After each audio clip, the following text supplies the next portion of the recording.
Januari tahun misalnya untuk pengadaan tahun 2022, maka dari Januari tahun 2021 itu kita harus mengusulkan kebutuhan-kebutuhan apa saja yang akan kita beli atau kita adakan di tahun 2022.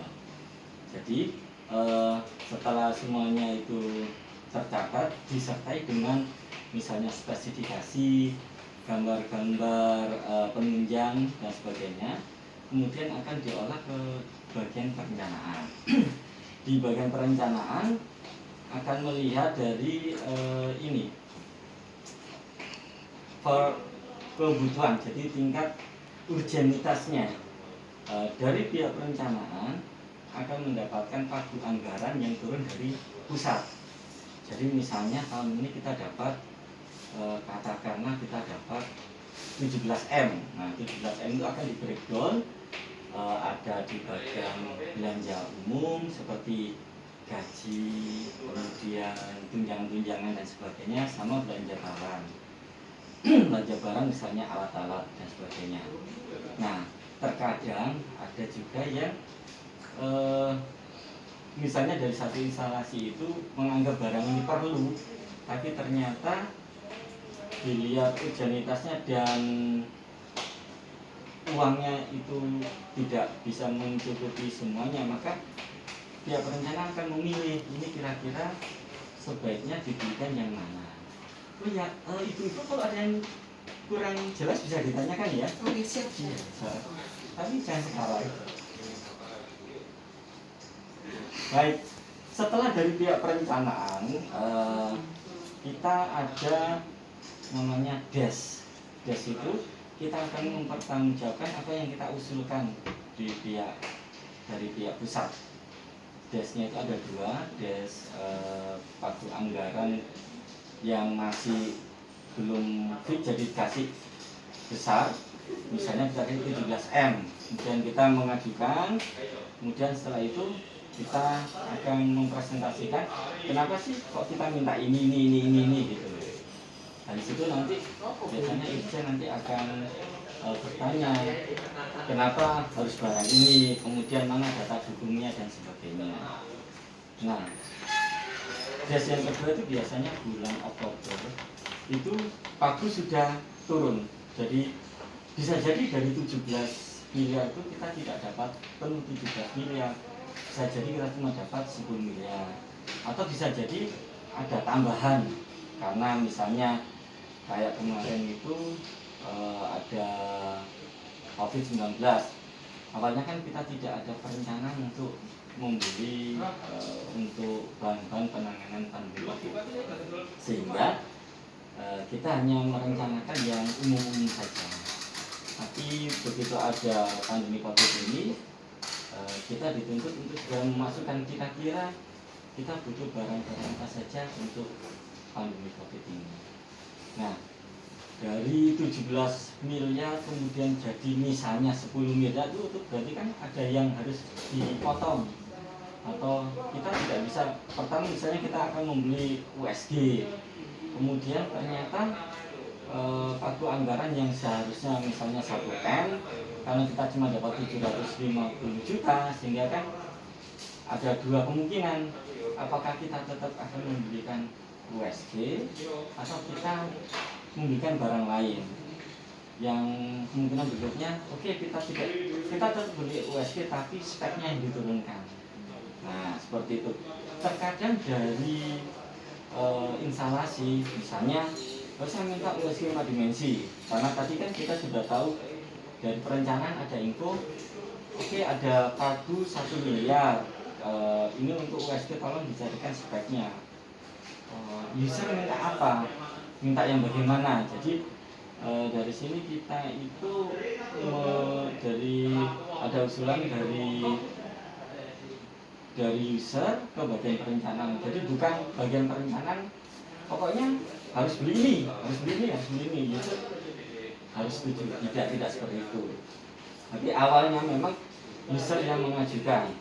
Oke, itu user mengajukan karena tadi pagunya 1M, mungkin kita cari misalnya yang 4 dimensi, mereknya Philips dan sebagainya. tapi begitu ada pemotongan anggaran yang tidak jadi 1 M tadi jadi 750, maka pihak berencana biasanya akan mengembalikan ke user. Ini ternyata tidak jadi sekian, maka nggak bisa dibelikan ini.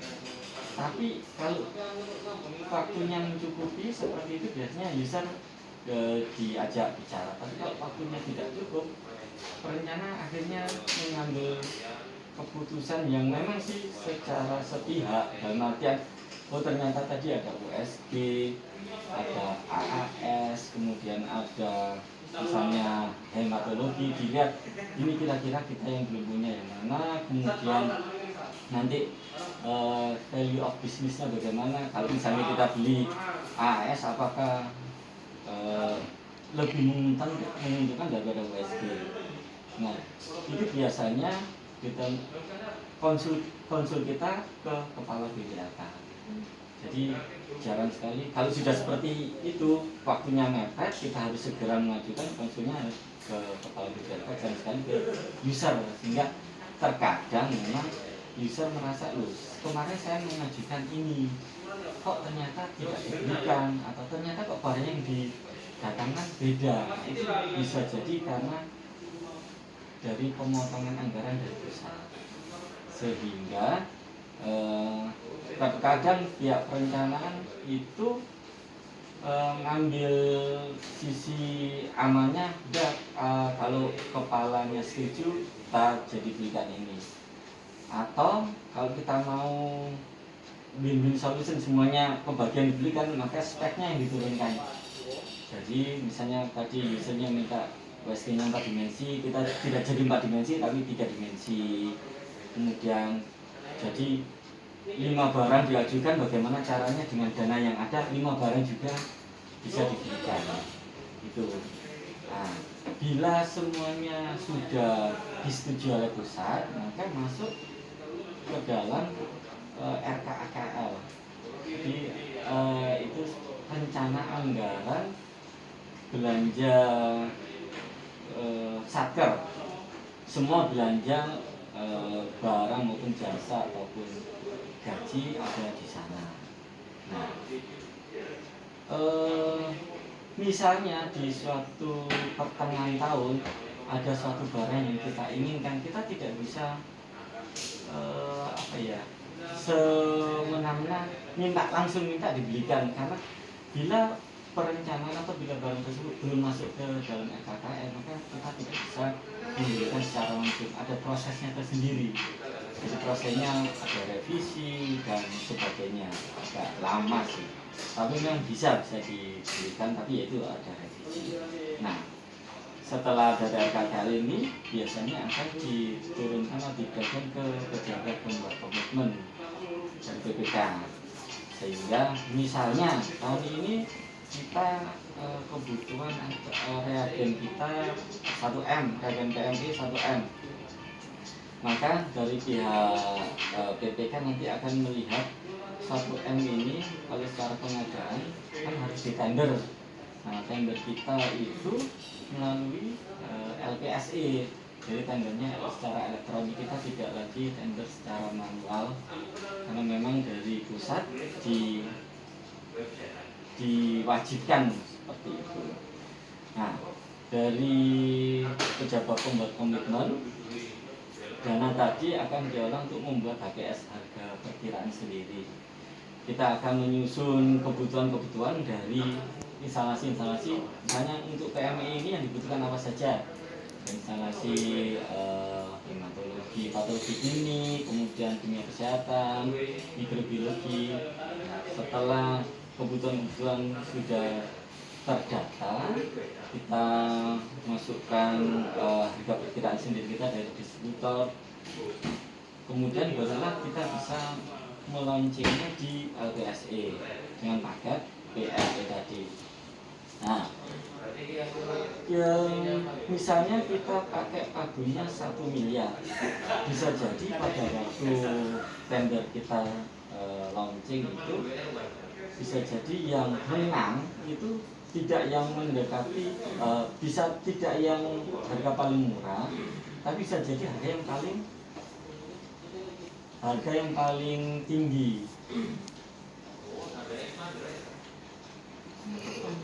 Oke. Baik, jadi secara singkatnya bahwasanya itu di pengadaan kita sangat terbatasi atau tergantung dari RKKR yang sudah disusun di bagian perencanaan. Jadi tidak semata-mata kita bisa membeli barang tanpa ada perencanaan sebelumnya. Kalaupun bisa itu harus ada revisi dari pihak perencanaan terlebih dahulu. Saya anggap cukup. Begitulah penjelasan dari saya. Saya akhiri pemaparan tentang pengadaan. Terima kasih atas perhatiannya. Assalamualaikum warahmatullahi wabarakatuh.